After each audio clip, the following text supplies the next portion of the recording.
Muy buenas noches, distinguidos participantes.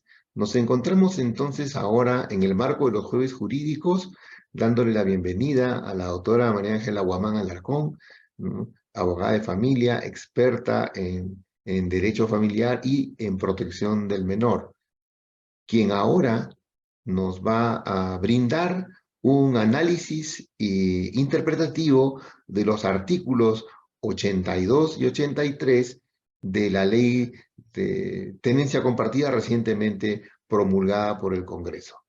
Doctora María Ángela, sus palabras. Compárteme la diapositiva. ¿Cómo no? Permítame, por favor.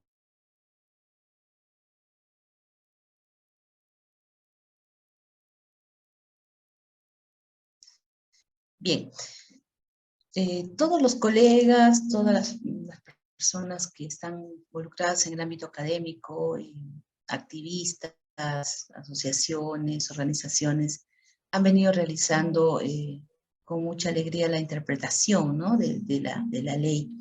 Y esta ley, pues la 31590, tiene que ser interpretada a la luz de la Constitución y la Convención de los Derechos del Niño, ¿no? Una interpretación constitucional y convencional. Esa es la interpretación que litigantes, ¿no? En este caso los padres, y los jueces, y los fiscales, y el equipo multidisciplinario tiene que realizar. Ya habíamos realizado en una anterior sesión el análisis del artículo 81, que no es otra cosa que trae pues un cambio relevante, ¿no? Respecto al texto anterior, que establecía que el juez solo podía fijar la tenencia compartida en caso las condiciones sean las adecuadas, ¿no? Para ello. Ahora vamos a analizar el artículo 82, la variación de la tenencia, ¿no? Ahí tenemos el antes y el después, diríamos, ¿no? Porque esa es la norma vigente. El artículo 82 nos señalaba, el anterior, que si resulta necesaria la variación de la tenencia, el juez ordenará, con la asesoría del equipo multidisciplinario, que ésta se efectúe en forma progresiva, de manera que no le produzca daño o trastorno. Entendemos que el menor. Solo cuando las circunstancias ameriten por encontrarse en peligro su integridad, el juez, por decisión motivada, ordenará que el fallo se cumpla de inmediato. Esto era el texto anterior. Ahora, como ustedes pueden observar, ¿no? Se conserva en la parte final del texto actual estos dos párrafos, pero se añade todo esto que está aquí arriba, que señala, cuando la tenencia compartida o exclusiva sea determinada por conciliación extrajudicial o sentencia firme, y acá viene lo interesante, puede ser variada con una nueva conciliación o por una nueva resolución del mismo juzgado. Entonces, esto es muy importante señalar, ¿no? Esta variación en este primer espacio, ¿no? Porque cuando esta tenencia compartida o exclusiva sea determinada por conciliación o sentencia firme, puede ser variada en los mismos espacios, bajo las mismas normas que rigen estos espacios, ¿no? Pero sobre todo, primando el interés superior del niño. Aquí le dan una carta de confianza a los padres, ¿no? Esta ley. Les da la oportunidad, siempre tenemos que tener la oportunidad como padres de volver a tener ese diálogo, esa comunicación, y de señalar que sea la tenencia compartida o exclusiva, ¿no? Tenemos la oportunidad de variarla. Y no necesariamente la compartida o la exclusiva obedece a situaciones de premio o castigo a uno u otro progenitor. Simple y llanamente por circunstancias que se dieron en su momento, se optó por esta tendencia. Pero ahora esta ley actual nos da la oportunidad de variarla. Y siempre aconsejo que sea a través de la conciliación, porque es el espacio más libre, es el espacio más desintoxicado, por así decirlo, en el cual las partes se pueden ver y tomarse el tiempo para conversar, para dialogar, para ver todo lo mejor que pueden hacer como papá y mamá en la crianza, en el cuidado, en la formación de sus hijos, ¿no? Hablan en plural, padres, no hablan en singular, padre o madre. El tiempo en los espacios de conciliación son muy amplios. Se pueden suspender las audiencias y retomarse en un segundo momento, cosa que no pasa en los juzgados, por la misma carga procesal que tienen y por la misma dinámica. La dinámica es procesal, no es conciliatoria. Hay un mini espacio de conciliación, unos segundos, unos minutos, en el que el juez pregunta, ¿han llegado a algún acuerdo? ¿Desean conciliar? Ante el silencio, bueno, continuamos y continúa la audiencia. No hay ese impulso, no hay ese interés en que las partes concilien. Entonces, situación que ocurre, ¿no?, en diferente grado, en diferente momento en la conciliación. Que ahí sí, el conciliador tiene todo el tiempo para facilitar el diálogo y el encuentro entre los padres, para que lleguen pues a un acuerdo y varíen esa tenencia. ¿Qué más señala este artículo 82? Para la variación de la tenencia, el juez tomará en cuenta la conducta del padre o madre que estuviera al cuidado del niño, niña o adolescente, ¿no? Para variar la tenencia, el juez tomará en cuenta, pero el juez no lo va a hacer solo. El juez en automático no va a determinar esta situación. El juez va a necesitar siempre el soporte, el trabajo del equipo multidisciplinario. Siempre. Entonces, ¿quién le va a decir que esta conducta de este padre o esta madre no es apropiada? ¿Quién? El psicólogo, el trabajador social. Y otros informes anexos que pueda solicitar, que también partan de las pruebas, ¿no? Entonces, aquí, cuando señalan que la tenencia es automática, que la variación es automática, es impuesta, bueno, pues están desinformando, están llevando esto a una situación de incendiar praderas innecesariamente, por así decirlo, porque no es así. Al hablar así, el Ministerio de la Mujer o la Defensoría del Pueblo están desmereciendo la calidad de los jueces. Están criticando abiertamente la incompetencia del sistema de justicia. O sea, están señalando que el juez no es competente, que el juez no es capaz, que el juez no está especializado, que el juez no es una persona inteligente, una persona que tiene el expertise para manejar un tema de familia. Entonces, ahí hay que tener mucho cuidado, ¿no? No se trata de señalar por señalar. Hay jueces y jueces, claro que sí, pero teniendo en cuenta que esta norma es en base al interés superior del niño, los jueces también tienen que tomar aquí un rol muy, muy protagónico, porque en el proceso, ante dos padres que se encuentran en conflicto, es el juez quien tiene que mantener la cordura, la sensatez, la tranquilidad. No es con él el problema. El juez no tiene por qué tomar ventaja con uno u otra parte, ni segmentar el proceso, porque el proceso es para el niño y por el niño. El proceso no es para los padres, no es por los padres. Vuelvo a decir, aquí no se trata de premiar o castigar al otro. Aquí se trata de que el niño salga protegido en sus derechos fundamentales, en sus derechos humanos, a mantener el contacto con sus padres, a vivir en un entorno familiar, a su desarrollo integral pleno, al desarrollo de su autonomía y su personalidad. Entonces, como vuelvo a decir, esta ley tiene bastante de constitucional y bastante de convencional. Entonces, esos dos instrumentos, la Constitución y la Convención de los Derechos del Niño, tienen que manejar los criterios de este juez para determinar en este caso la variación. Ahora, ¿qué conductas va a tomar en cuenta? La ley lo señala. ¿Y de dónde ha salido todo esto? Dirán, esto no ha salido del imaginario, esto no ha salido pues de un copia-pega, esto ha salido de la realidad, porque la ley regula hechos, la ley regula realidades. Y tiene que regular realidades que están ocurriendo en el Perú, no en China, no en Japón, no en España. Lo que está ocurriendo en el Perú. Y lo que está ocurriendo en el Perú es esto, que existen progenitores que están dañando o están destruyendo la imagen que el hijo tiene del otro padre. Y esto lo hacen en forma continua, permanente, sistemática, bajo el amparo de tener en este momento la tenencia del niño.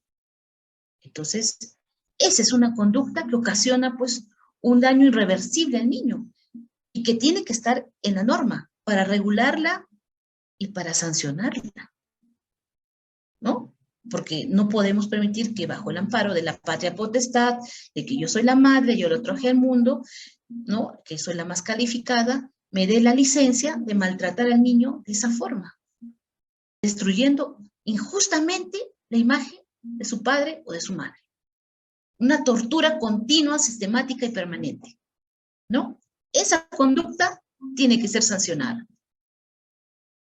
Asimismo, no permitir, ahí viene el tema, ¿no?, de la obstrucción. No permitir de manera injustificada la relación entre los hijos y el otro padre. Sin ninguna justificación. Obstruyo, impido, bloqueo que mis hijos se relacionen con su padre, teniendo un régimen de visitas establecido en una conciliación, establecido en una sentencia. No lo permito, no quiero. Mi voluntad prima sobre la de mi hijo. Mi querer, mi parecer, mi interés prima sobre el querer, el parecer, el interés de mi hijo. Y no me importa, hazme las constataciones que quieras. Nos vemos en el juzgado. Pues no, ahora esta conducta está establecida en esta norma para que el juez tome en cuenta esta conducta y varíe la tenencia. Porque un niño tiene que estar con un papá y una mamá que le den garantía en el desarrollo de su personalidad, en el desarrollo de su autonomía. El niño no puede vivir encarcelado en un hogar donde no se le permite hablar, donde no se le permite expresar sus sentimientos, sus afectos, donde su palabra es lo último que se toma en cuenta. Como decíamos, no queremos más niños rehenes en sus hogares, en hogares donde realmente están sufriendo pues estas torturas mentales, estos bloqueos emocionales que se somatizan. Ahí están los niños comiéndose las uñas, ahí están los niños con los tics, los niños mojando en la cama, con trastorno del sueño, con trastorno alimenticio. Toda esa realidad, gracias a Dios, se ha plasmado en esta ley y en este artículo 82. Porque esta ley tiene rostro de niño. Esta ley es para y por los niños. Porque el Código de los Niños y Adolescentes, como su nombre lo dice, es para esa población. Y los padres, lo único que tenemos que hacer es asegurar que esos derechos que están plasmados en ese código, en la convención, en la Constitución, son para que los niños los gocen plenamente. No podemos ser los primeros obstructores, no podemos ser los primeros alienadores, no podemos ser los primeros violentos de nuestros hijos. Y si lo somos, vamos a tener que recibir una sanción. Asimismo, no respetar los acuerdos judiciales o conciliatorios extrajudiciales sobre el régimen de visitas a los niños, niñas y adolescentes. El no respetar se trasluce, pues, en el incumplimiento. Y ahí están las constataciones policiales, están las cartas notariales, ¿no? O los procesos iniciados por incumplimiento. Entonces el juez va a tener que valorar, además de la conducta personal, que es una persona desobediente, una persona que no le han enseñado desde pequeño o pequeña a obedecer, también tendrá que ver su conducta procesal, porque ya está bien. Bueno, no te da la gana de respetar el acuerdo con el que has llegado con la persona, con el papá o la mamá, pero tampoco te vas a venir encima de la ley y no vas a respetar una decisión judicial o un acuerdo conciliatorio que tiene el valor de una sentencia judicial. Entonces, Aquí las personas, tanto hombres como mujeres, tenemos que aprender a vivir conforme establece la ley. Tenemos que hacer un recordaris de que vivimos en un estado de derecho y que la justicia se aplica con igualdad para varones y para mujeres, para niños, para niñas. Acá no hay distinción, ¿no? Ni de sexo, ni de edad, ni condición. La ley está hecha para todos. Entonces, los primeros en dar ejemplo del respeto a la ley tenemos que ser los padres, ¿no? Para que nuestros hijos sepan y se guíen, ¿no? Se guíen en nuestra conducta y digan, mamá es obediente, papá es obediente. No tiene que venir un policía a tocarle la puerta y decir, oiga señora, entrega a su hijo, le toca la visita con el papá. Entonces, todos estos literales del artículo 82 realmente son normas de convivencia, son normas de vida, que muchas veces los progenitores, los padres, las madres desconocen por su orgullo, por su sentido de venganza personal que todavía permanece ahí ante la ruptura de una relación, por la mala asesoría de abogados, ¿no? Que creen que porque eres la madre, tienes mayores derechos, tienes el derecho de propiedad sobre la cosa que es tu hijo, ¿no? Porque lo cosifican al momento de emplazar todo, ¿no? Todos sus derechos hacia ella. Ella, yo dispongo qué hora comes, yo dispongo a qué hora ves a tu padre, yo dispongo si sales o no sales. Te atribuyes, ¿no?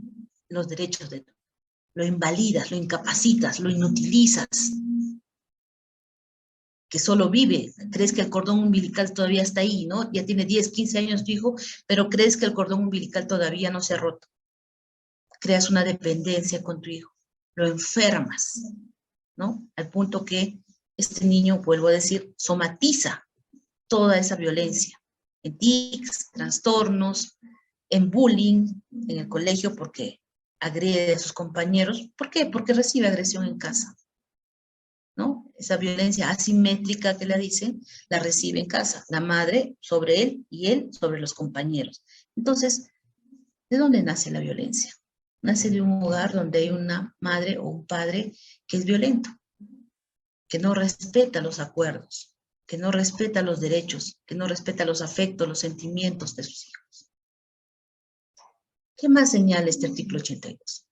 En caso que uno de los progenitores esté imposibilitado de tener contacto físico con el menor, el juez debe disponer de manera provisional, hasta que culmine el proceso de tenencia, la utilización de medios digitales para mantener el vínculo parental siempre que no perjudique el principio del interés superior.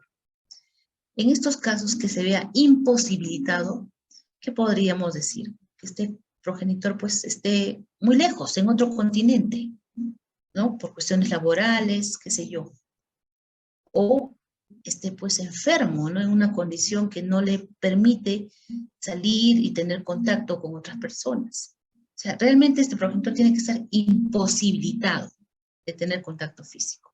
Pero eso no es un punto a favor al padre o madre obstructor, en el sentido de que, bueno, como vives en la China, no lo vas a ver, no vas a tener contacto.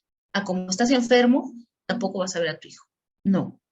El juez, provisionalmente, porque esta situación de imposibilidad, imagino que puede ser pues, provisional también, en algunos casos extremos será definitiva, el juez va a disponer provisionalmente que se realice ese contacto padre, madre, hijo, utilizando pues la tecnología, ¿no? Estableciendo videollamadas, horarios, para que el hijo tenga el contacto con su padre o con su madre.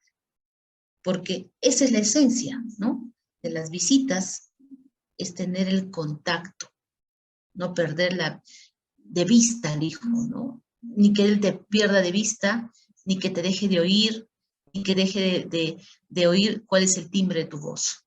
Parece cuestiones muy simples, muy llanas, pero ese es el sentido de la tenencia o de las visitas. El mantener el contacto. Porque el hijo Al hijo solamente se le puede hablar con los ojos, se le puede hablar con los gestos. La edad de los niños entre los 3 a los 12 años, esa es la edad en la que el contacto tiene que ser más fuerte. El vínculo se tiene que hacer más fuerte. ¿Por qué? Porque luego tu hijo va a entrar a una etapa de la adolescencia en la que ese contacto, ese vínculo, le va a servir de base. ¿Para qué? Para hacer relaciones sociales con sus compañeros y compañeras de aula, o con su enamorado o su enamorada. Si él no tuvo este contacto, esta relación, no trabajó estos afectos, no trabajó estos sentimientos, no se le respetó sus espacios de relacionamiento con el otro progenitor, el resultado será un niño tímido, un niño buleado, un niño que piense en temas ya de suicidio, de drogadicción, de alcohol, apático, un pandillero, un delincuente, o un padre o madre agresor. Así de cruda es la situación, porque en el derecho de familia no solamente tenemos que hacer interpretación de la ley, también tenemos que hacer interpretación de diferentes espacios psicológicos, sociales, antropológicos, porque esa es la historia de la familia. La historia de la familia es todo un mundo que se junta, ¿no?, a partir de dos personas, Juan y Rosa, dos mundos diferentes que formaron un mundo, pero cada uno trae una historia, cada uno trae un mundo, cada uno trae una familia, un contexto, crianzas diferentes, y que tienen la oportunidad en el noviazgo, en el enamoramiento, de conocerse, de identificarse, tal vez de corregirse, pero si no lo hacen y juntan esos dos mundos por la primera impresión y el amor, y traen hijos al mundo sin conocerse profundamente, hablo profundamente en el ámbito muy, muy personal, entonces vienen los problemas luego, ¿no? En las formas de crianza, en las formas de cómo desarrollar el respeto, la autoridad. Afloran situaciones de la infancia, de violencia, de maltrato. Se confunden las situaciones. Una discusión que para ti es discusión, él o ella lo toma como si fuera violencia. ¿Por qué? Porque tiene todavía el recuerdo de una infancia en la que fue violentada, en la que ese grito del padre o el padrastro o el tío o la madre todavía le persigue, ¿no? Ese grito fuerte que a esa niña de 6 años la paralizó, la inmovilizó, le dio miedo. Y tú tal vez de marido, de mujer, no sé, le das un grito, pero sin la intención de violentarla. Es un grito para parar una crisis, para llamar a la atención de algo, para que se tranquilice, pero ella, ¡plum!, ¿no?, se va atrás a los 6 años y dice, me está gritando, me está violentando, mi agresor. Esas situaciones las escucho muy a menudo en las consultas.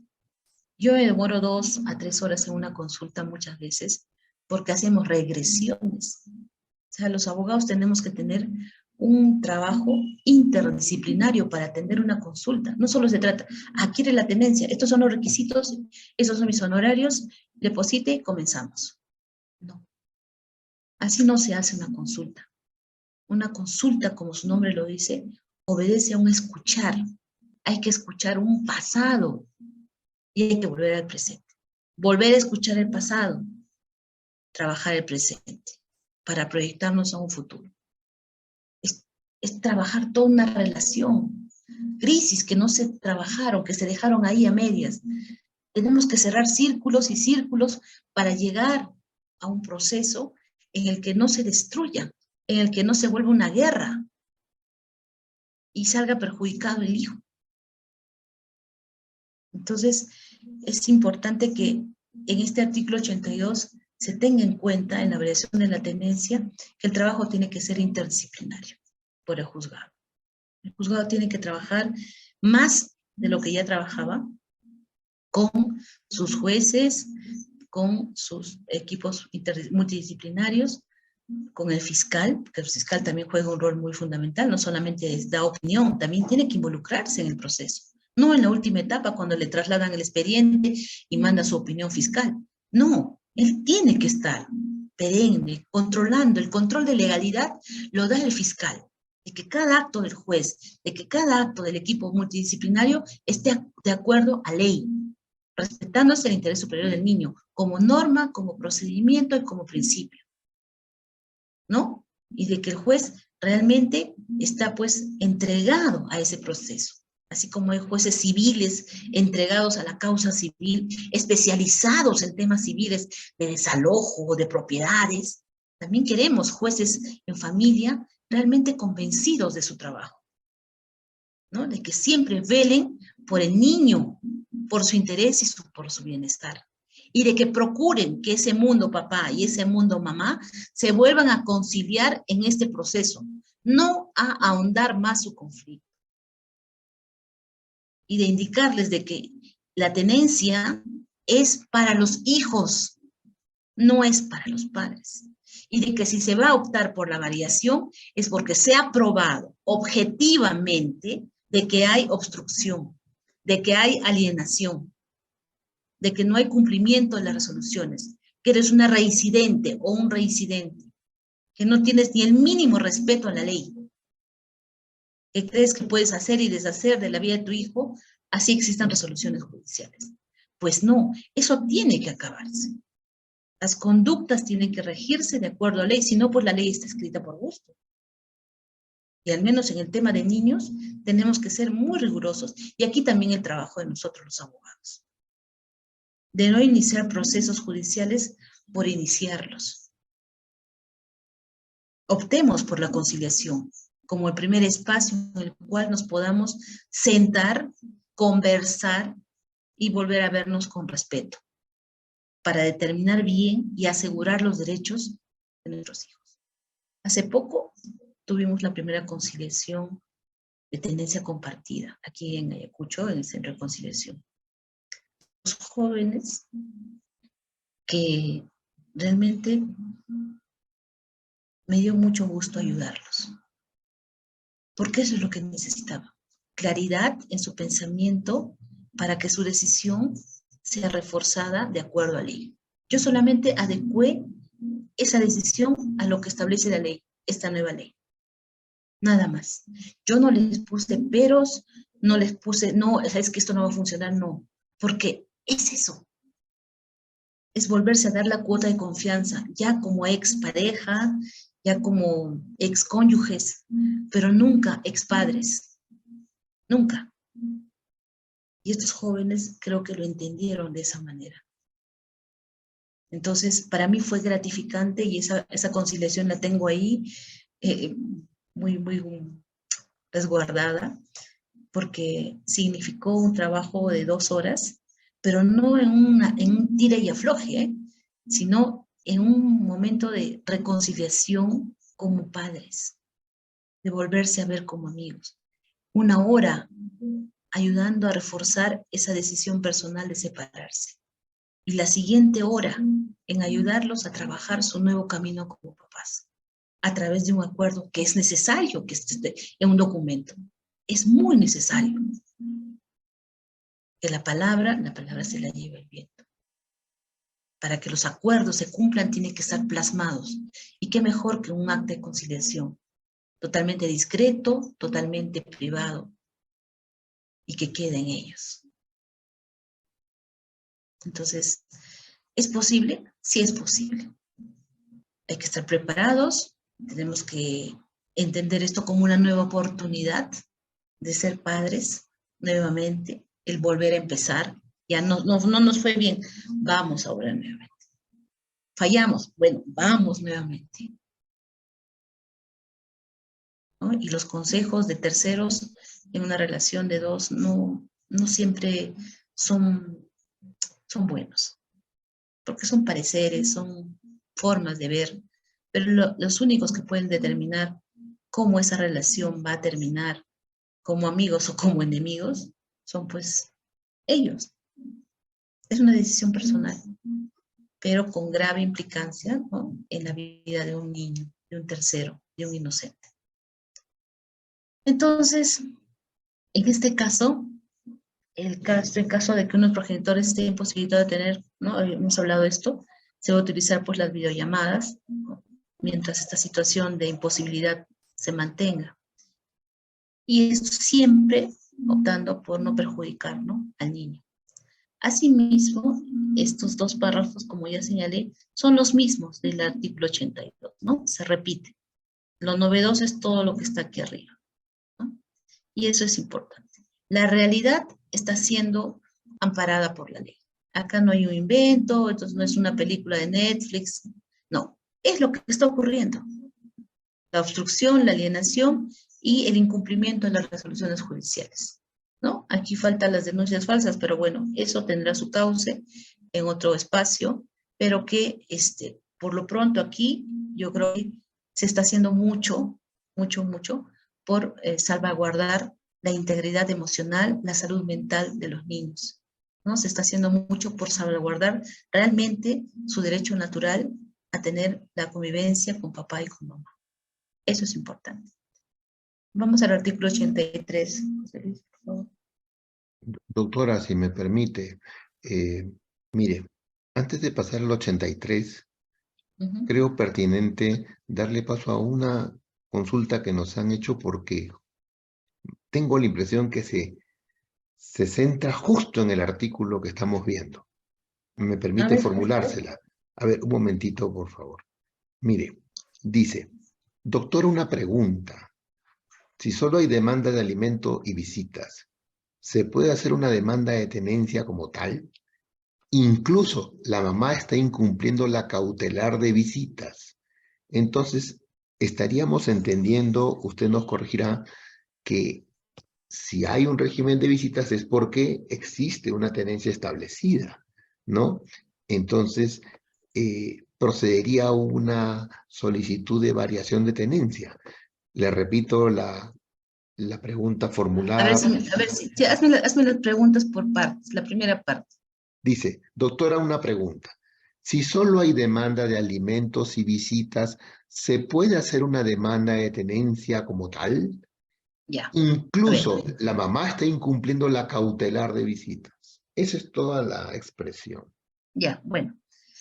Entiendo que hay un proceso, ¿no? Si me dice, si solo hay demanda de alimentos y visitas, o sea, es un proceso que está en giro. Demanda, no me está diciendo que sentencia. Hay una demanda en giro, ¿no? Que debe estar en audiencia o en pruebas, no sé, pero no hay sentencia todavía. Entonces, ¿se puede hacer una demanda de tenencia como tal? Claro que sí, pero ya iniciados estos procesos de alimentos y visitas, es importante esperar la conclusión o solicitar el desistimiento. En este caso, en visitas, se entendería, porque el alimento lo estará iniciando pues la mamá, ¿no? Y el papá visitas. Si no hay sentencia, te puedes desistir. Pagas un derecho y te desistes y el proceso se archiva. Y ahí tendrías pie a iniciar un proceso de tenencia compartida. Ahora, el tema de alimentos, ¿no? Ahí sí no te puedes desistir, porque igual esto va a continuar. Porque hay acá un bien superior, ¿no? Que es el tema de la protección a los alimentos del niño. Ahora, en este proceso de alimentos va a salir una sentencia, pero imagino que este proceso ha sido, pues, en su mayoría siempre se da a pesar de que el padre deposita o depositaba, ¿no? A pesar de que el padre siempre ha estado cumpliendo, no sé por qué se les ocurre a las mamás hacer, en su mayoría, claro está, hacer una demanda de alimentos, cuando tranquilamente lo que sí quieren es asegurar que ese monto sea regular y en las fechas que lo viene haciendo, se van pues a un centro de conciliación y regularizan el documento, si quieren seguridad jurídica para el tema de alimentos. Pero bueno, a veces hay mala asesoría en el sentido de que hazle la demanda de alimentos o denúncialo por violencia para bloquear su derecho a la tenencia, ¿no? Parece un trabalengua, pero así orientan mal los colegas, ¿no? Hazle alimentos, denúncialo por violencia y obstaculizas o le impides la tenencia. Si en la demanda de alimentos has probado, ¿no?, que tú no has negado los alimentos, porque esa es la palabra mágica, negar los alimentos. Significa, te escribía WhatsApp, ¿no? Te mandaba correos y tú en silencio. O simplemente le mandaste un WhatsApp, ¿sabes qué? No me voy a hacer cargo, no me interesa si come o se muere nuestro hijo, no me molestes, ¿no? Esa es una expresión, ¿no?, de negativa, en la que tú dices, no quiero darle los alimentos, no me interesa si vive o se muere ese niño, no voy a pasar alimentos. Si hay esa negativa expresa, ¿no?, y nunca te has hecho cargo de ese niño desde que nació hasta ahora que tenga 6 o 5 años, entonces tendrías ahí un punto en contra para solicitar la tenencia compartida, ¿no? ¿Por qué? Porque es necesario establecer que ambos padres, ¿no?, aseguren los derechos de los niños. Y los derechos de los niños no solamente es la familia, la convivencia con papá y mamá, también está el tema de los alimentos, ¿no? Pero si en ese no es tu caso, y la señora te ha demandado por demandarte, a pesar de cumplidas, entonces puedes solicitar la tenencia compartida y este proceso de alimentos va a tener que seguir su cauce, vas a tener que seguir depositándole lo que salga en la sentencia, ¿no?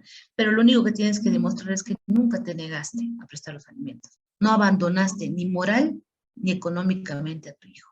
Siempre estuviste ahí, no en la medida que ella quería, no en el monto que ella quería, pero siempre estuviste. Y ahí están los depósitos, y ahí están las transferencias, y ahí están las compras que se hizo, y ahí está ¿no?, el pago al colegio, etcétera, etcétera. Entonces, eso en principio sería.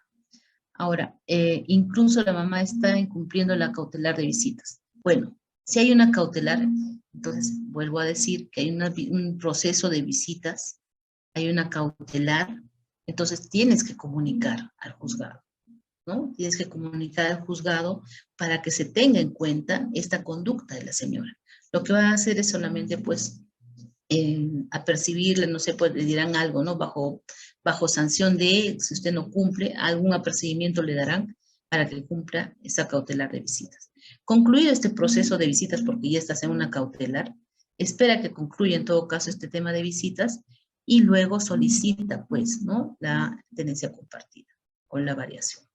Ese sería mi consejo.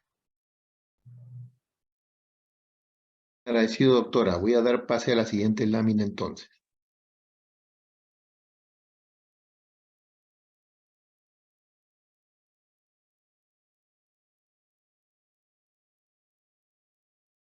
Artículo 83, doctor. Bien, el artículo 83 habla sobre la petición, ¿no? En el artículo anterior señalaba que el padre o la madre a quien su cónyuge o conviviente le arrebate. Fíjense, está en rojito. ¿Por qué lo he puesto en rojo? Porque es incendiario este artículo, ¿no? Habla de arrebatar, o sea, siempre hay conflicto, siempre precede el conflicto a la solución, a que la familia o los padres se vuelvan a dar una oportunidad de convivencia sana y puedan darle a su hijo igual una convivencia sana. Entonces, este artículo definitivamente, a mi parecer, era muy incendiario, ¿no? Muy provocador, porque ya desde plano, ¿no?, decía que catalogaba, ¿no?, que el cónyuge o conviviente le arrebate, o sea, significa cagar al niño, se lo lleva, y eso siempre significa, pues, violencia, ¿no? Hay un acto de violencia de por medio en el que el niño sale sufriendo, sale, pues, dañado, ¿no? Entonces señalaba que a quien su cónyuge o conviviente le arrebate a su hijo o desee que se le reconozca el derecho a la custodia y tenencia, interpondrá su demanda, acompañando el documento que le identifique la partida de nacimiento y las pruebas pertinentes. Entonces, aquí tenía que haber un conflicto para solicitar la tenencia, previamente. ¿Qué dice ahora el artículo 83 vigente? El padre o madre que desee. Este deseo no significa tampoco, se me ocurre tener la tenencia. No, este deseo es la manifestación de la voluntad. Y la voluntad va acompañado de capacidad. Capacidad económica, capacidad moral, ¿no? Capacidad laboral. O sea, soy un padre o una madre que tengo la capacidad legal, tengo la capacidad económica, la capacidad moral, la capacidad psicológica, la capacidad mental de solicitar la tenencia, ¿no? Y esa capacidad, esa decisión, se la transmito a la madre o al padre. Es mi deseo que tengamos ahora, después de la separación, un régimen de tenencia compartida o exclusiva, ¿no? Entonces, esta tenencia la vamos a tener que tramitar judicialmente porque obviamente te invité a una conciliación y no quisiste. Entonces, mi deseo se mantiene, permanece, y ahora lo voy a trasladar en una demanda al Poder Judicial. Entonces, el Poder Judicial será quien determine esta demanda, la calificará, observará los documentos, los medios probatorios, identificará que soy el padre, que soy la madre, y se establecerá el proceso. Ahora, mientras dure el proceso, dentro del proceso se puede solicitar una medida cautelar de tenencia compartida o tenencia exclusiva, dependiendo de cómo sea pues el petitorio, en respeto a los derechos del niño y la familia. El juez debe resolver en un plazo máximo de 30 días calendarios. Estos 30 días calendarios se dan, ¿por qué? Porque realmente las medidas cautelares a la fecha no se respetan, ¿no? Su nombre es medida cautelar. Es una medida que tiene que proteger, que tiene que acudir inmediatamente a resolver una situación que está poniendo en riesgo el derecho, ¿no?, de un niño en este caso, el derecho al contacto con papá y mamá o mamá. Pero las medidas cautelares antes de esta norma realmente pues eran un saludo a la bandera. Tenían el mismo proceso, tenían el mismo tiempo que el proceso principal, ¿no? Es más, yo he tenido un caso así. 4 años el proceso principal, 4 años la medida cautelar. Entonces, ¿de qué sirve la medida cautelar? ¿No? No surte sus efectos conforme lo establece la ley. Pero ahora la ley, este artículo 83, el legislador está dando un plazo, ¿no?, al juez. Está diciendo, mira, juez, haz su trabajo. Está bien, demórate 2 años en el proceso de tenencia principal, pero no vamos a desvincular al niño de su padre o de su madre, de su familia. No podemos desvincularlo, menos aún si no existen causales realmente justificadas para demorar ese vínculo o para suspenderlo. Entonces te doy 30 días para que puedas resolver y otorgues esa medida cautelar, ¿no? Hasta que este proceso se resuelva. Ahora, ¿el juez lo va a hacer solo? No lo va a hacer solo. Tácitamente acá está implícito el trabajo del equipo multidisciplinario. No lo va a hacer solo, definitivamente. Necesita el soporte de la psicóloga, de la trabajadora social, ¿no?, y de los otros integrantes si es que los vean necesario. Pero básicamente necesita el soporte del trabajo multidisciplinario. ¿Para qué? Para que esta medida cautelar realmente sea pues cautelar, ¿no? Cautele todos los derechos de los niños. Cautele la integridad psicológica, física, sexual de este niño o de esta niña. Entonces, esa es la novedad del artículo 83, la petición que ya va a partir de un deseo, ya no va a partir de un arrebato, y que la medida cautelar tiene un plazo de 30 días. ¿Mucho trabajo? No, es el trabajo del juez. Para eso se preparó, para eso postuló, para eso no está donde está, porque quiere ser juez, quiere impartir justicia. Entonces, la justicia que es lenta no es justicia.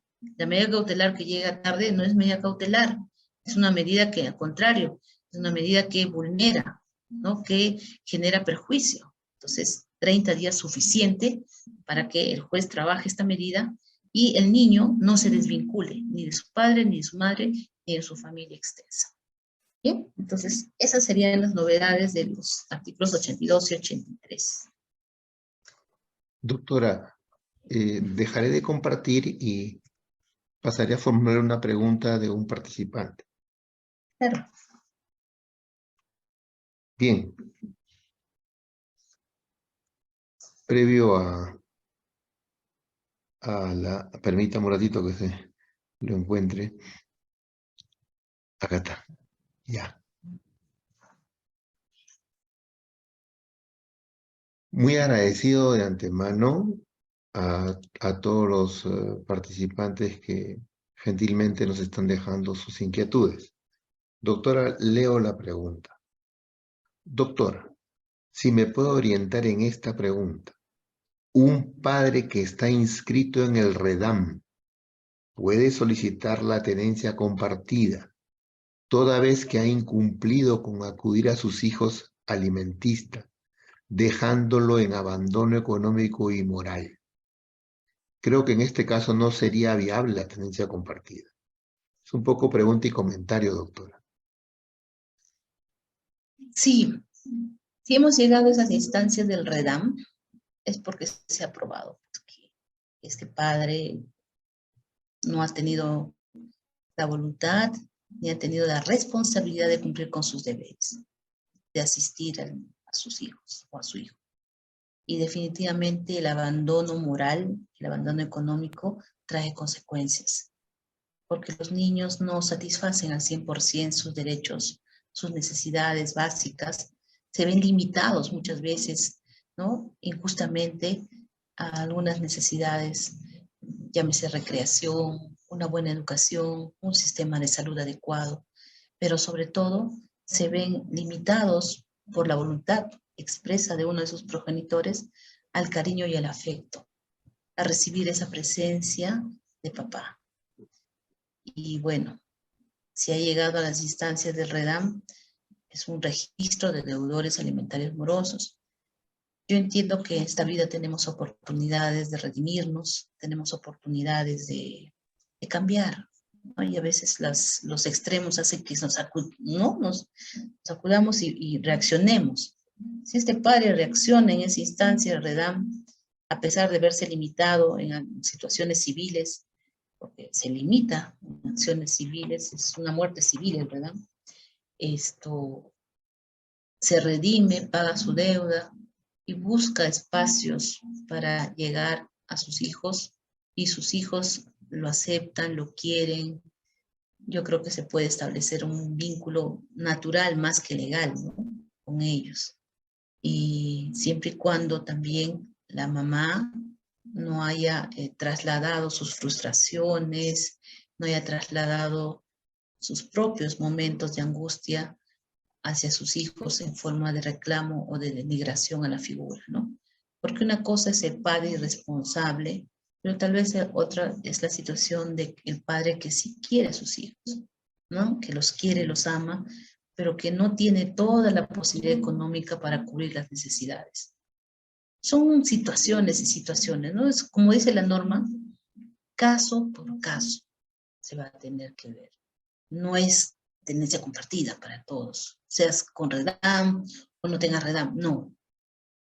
Esta tenencia compartida ha sido trabajada, ha sido impulsada por padres y madres, abuelos, abuelas, que realmente son afectados, ¿no? Han sido bloqueados, han sido anulados, han sido borrados injustamente la vida de sus hijos, de sus nietos. Son padres que quieren estar presentes, madres que están luchando en procesos judiciales para volver a tener contacto con sus hijos, porque del otro lado hay un ser irracional que simple y llanamente le da la gana de impedir el contacto, de sacarlo de su vida, de anularlo como padre o como madre. Entonces, esta ley va impulsada en ese sentido, ¿no? Y en los casos que ya existe el incumplimiento o el abandono, realmente son casos muy tristes. Reitero, el primer acercamiento tendría que ser el moral, el buscar a sus hijos, el saber de ellos y explicarles por qué no estuvo, por qué no asistió, por qué les negó oportunidades académicas, médicas, recreacionales, por qué no estuvo con ellos en su día a día. Ya luego, si se da la oportunidad, pues tendría que establecer ya relaciones de tipo legal, que, vuelvo a decir, esta ley es muy clara, señalando que el padre que se niega, ¿no?, a estar presente en la vida de su hijo, y presentes en todo el sentido de la palabra, pues realmente no tendría por qué tener una tendencia compartida, si es que no va a asegurar, si no lo aseguró antes, no va a asegurar ahora los alimentos de sus hijos, ¿no? No les va a dar ese espacio en el cual ellos puedan desarrollarse pues plenamente, ¿no? Es decir, recibir sus alimentos, desayuno, almuerzo, cena, a las horas, ir al colegio, ¿no? Recibir su atención médica, en la ropa, el calzado, una vivienda digna, ¿no? Todo esto significa también un tema patrimonial. Y si antes no lo hizo, ahora tendría que demostrarlo, ¿no? Entonces, reitero, caso por caso, el juez va a tener que observar esas situaciones. Doctora María Ángela, muy agradecido por tan oportuna, valiosa y enriquecedora ponencia. Hemos satisfecho las inquietudes de los participantes y bueno, reiterarle a todos su grata presencia acá nos llena de motivo para poder seguir en esta misión de difusión de los derechos.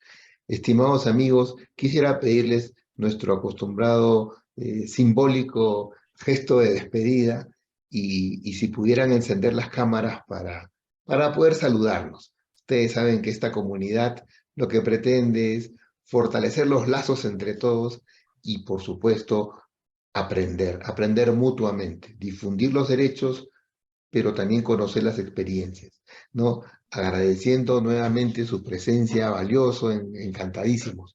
Miren, vamos a anunciar algo también importante, dado que la intención de la ley de tenencia compartida recientemente promulgada, lo que pretende es motivar el diálogo de los papás para resolver pacíficamente las desavenencias en el marco del interés superior de los hijos.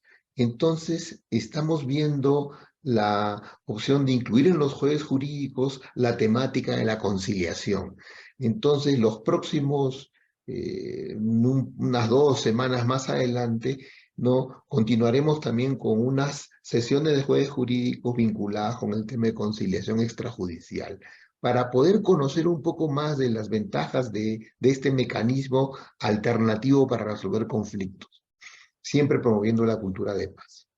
Bueno, muy contento de haber compartido con todos ustedes. No nos queda más que despedirnos y saludar a todos los presentes: Rubén, Joel desde Oaxaca, Luis, Martín, Tatiana, Marjorie, María, Pipo, Jesús, Alfredo, ¿no? Y por supuesto a la doctora María Ángela, que nos llena de orgullo compartir esta señal, ¿no? De cada jueves. Muy agradecidos a todos, alzando las manos, Muchas felicidades. gracias. Cuídense, por favor. Cuídense, cuiden sus sentimientos, cuiden su corazón, que nada ni nadie turbe las expectativas de vida que tienen. Sea cual sea el problema que tengamos fe de que esto va a cambiar. Nada es eterno, no hay mal que dure 100 años ni cuerpo que lo resista. Sus hijos los están esperando al final del túnel y este túnel ya se acortó, gracias a Dios. Entonces hay que cuidarnos y en la calle, por favor, cuando vean un niño solo, una sonrisa, ¿no? Y si lo ven en situaciones muy, muy vulnerables, denunciarlo, por favor, a la policía. No nos quedemos callados, eso también nos hace cómplices. Gracias, que Dios nos bendiga y nos vemos el próximo jueves. Hasta el próximo jueves, doctora. Muy agradecido. Gracias, gracias. Chao Muy Alfredo, buena. chao Joel, Gracias, doctora. cuídense. Hasta el próximo jueves. Felicidades.